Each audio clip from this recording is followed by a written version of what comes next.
Either 61 or 63 of during Civil War, according to the record. 1863. Yeah. That would make him 67 in 1930. Yeah. Dadgum, Dad, your pops was still getting it up being an old man at 60. 67. He still had 7 more years. My dad never talked much about his dad. Didn't really get to know him because he was so old. And of course, if he died when he was 7, he didn't really get to know him too well, especially in the 30s. But, they grew up on a freaking farm, man. Yeah. 160 acres. Had a log cabin. Yeah. Old school. And all my grandmother did all her life, work in the garden. Work in the garden, raising kids. Well, kids gotta eat. Put all them boys to work, man, on the farm, doing all the farming and stuff. Well, food ain't free. So you kids, bring your kids in this world, you want to take care of this farm. I want to take care of the kitchen. Yeah. The house. You're either going to work for that food or you're going to pay for it, one way or the other. That freaking cook stove she had, my grandmother's garden, I wish I'd had gotten that some bitch. That was the big whole wall one. You have to have at least 3 or 4 cranes to move that son of a bitch. Yeah. That's that heavy, cast iron. Yeah. I could never get that thing moved after he bought the farm from my grandma. Yeah. So we left it sitting there in the middle of that old log cabin. But he played stupid. He went in there and started with fucking dozers and stuff, started clearing off wood and shit. Started letting pigs run through the fucking old log cabin stuff. After he bought it from my grandma. And got on, keys to the property. Yeah. Or deeds, whatever. He owned that was it. Back, that was back 60s and 70s. Yeah, yeah. I remember that old log cabin, don't I? And that big Ben Franklin cook stove in that son of a bitch. Yeah. And they built a dag log cabin around it. And in the living room part of it, that was just their kitchen area around that cook stove. Yeah. But the living room area of the log cabin, that sucker had big enough room for a potbelly stove. Right out in the middle of the floor. Did it have one? Did they have one there too? Yeah. Okay. Now that one, I don't know what he did with it. Yeah. But I'd like to have gotten a hold of that big ass fucking cook stove. They built that log cabin around. The wood-fired oven. Guy would have to take cutting torch to chop it up to get it on a damn truck. It's just damn heavy and big. You have to cut it off piece by piece, put it in the truck. Yeah. Maybe it comes apart. But I don't know. I haven't been down there since way back in, man. Yeah. I was a little bitty kid. But I remember that log cabin. Went down there one Thanksgiving and ended up sleeping in a burlap bag hanging on the wall. Yeah. Yep. Burlap bag hanging in the wall, bunch of blankets. You must have been a little shaver. Well, it was basically all in the same room where that freaking potbelly stove was. So somebody had to keep that sucker going all night. That's right. In the wintertime. That's right. And we went down there every Thanksgiving for, I don't know, 5 or 6 years when I was a little bitty kid. We'd go down there like just about every Thanksgiving, go see Grandma on Thanksgiving and Christmas.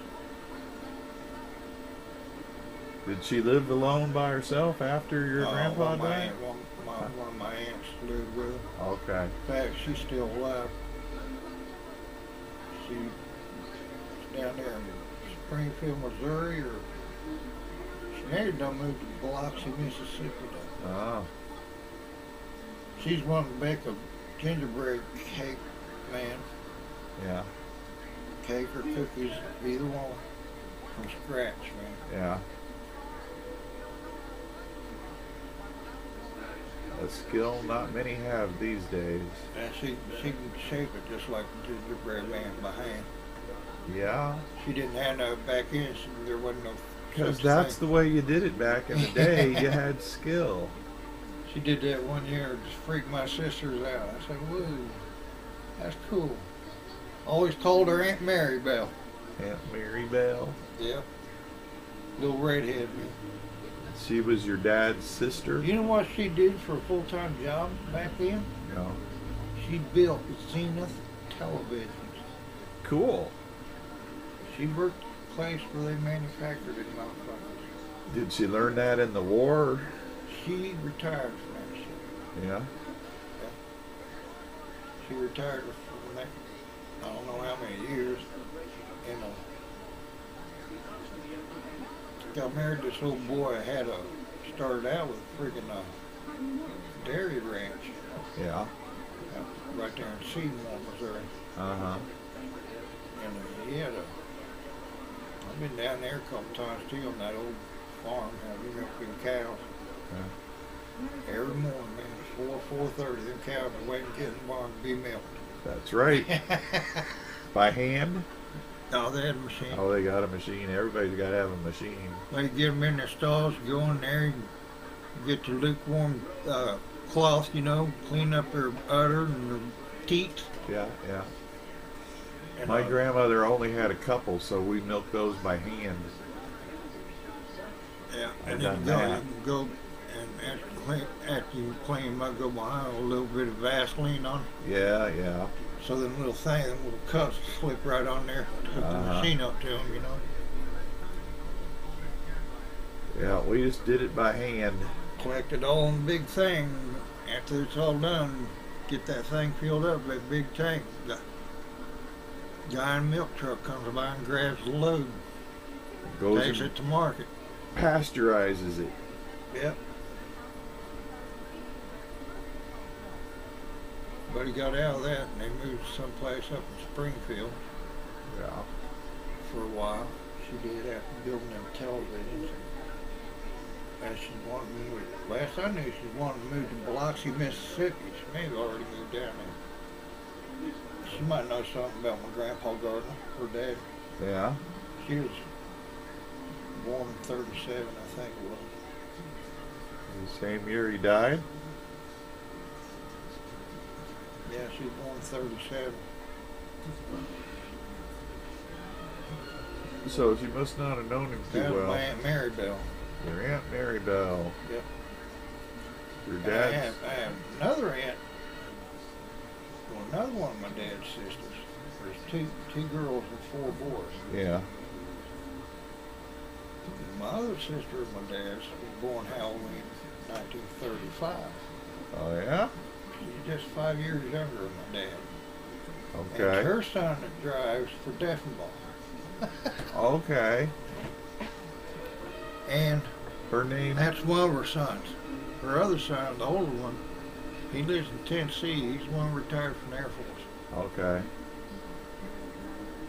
He may have, I don't know if he flew the Thunderbolt or what. I don't know for sure. Yeah. Was he a pilot? Yeah. Okay. And I'm not sure, I think he's seen a little bit of action there at Desert Storm. When Probably. they first went over there in the airstrikes. Probably.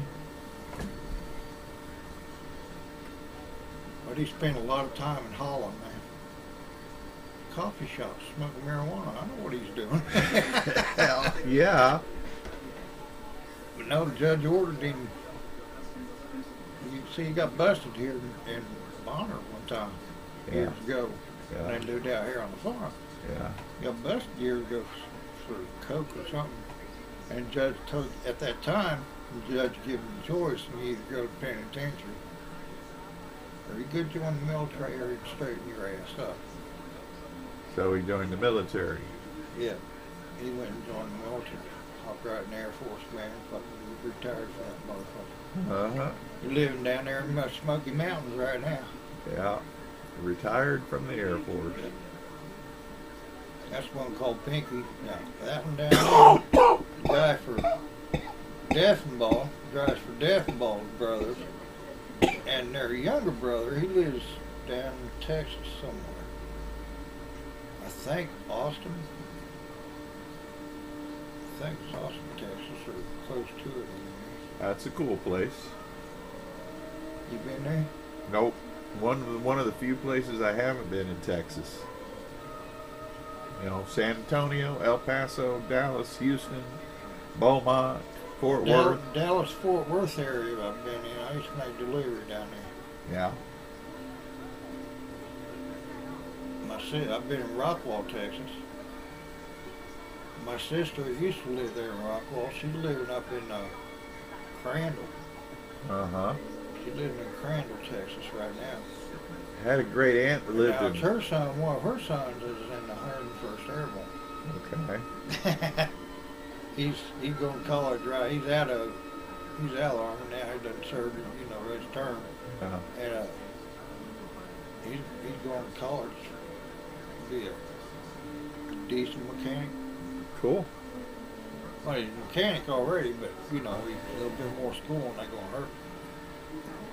Well, he's looking at. Plus, he has 34 kids. Yeah. See, There you go. take it up after your pops, I guess. I never knew Dad, but that's my guess. He said, "No, you're right. Take him up after pops. Uh-huh. Keep a specker in his pants." Well, Yeah. I don't either.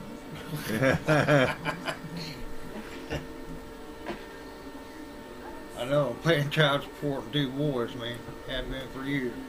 Yeah. They got you on that. See, I mentioned that.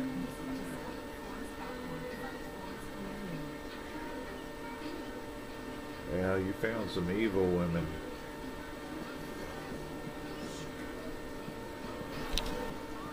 Right on the head like the dick of a dog. There you go. These guys I knew in the Guard had that shit written on their tanks in chalk one time. Yeah? What'd they They write? had to write it out down the barrel. Right on the head. Like the dick of a dog. Okay. Right on the barrel of your tank. Red on the head. What was that?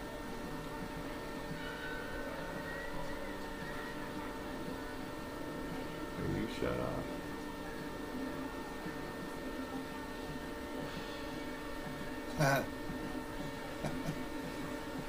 I seen him written on the old jail cell in Wyandotte County.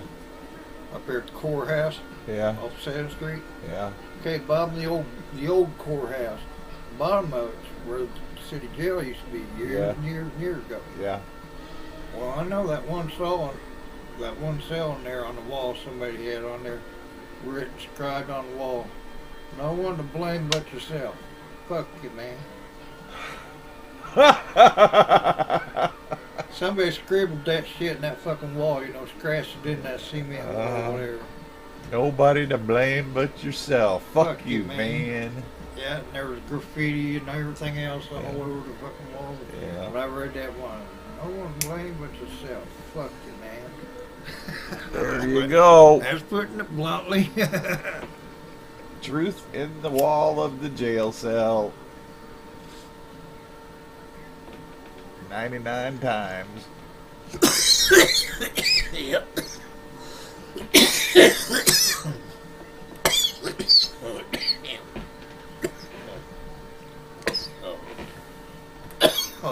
Oh yeah. Damn, man. Whew. We're just gonna top it off a little bit. And you can cruise for the rest of the day.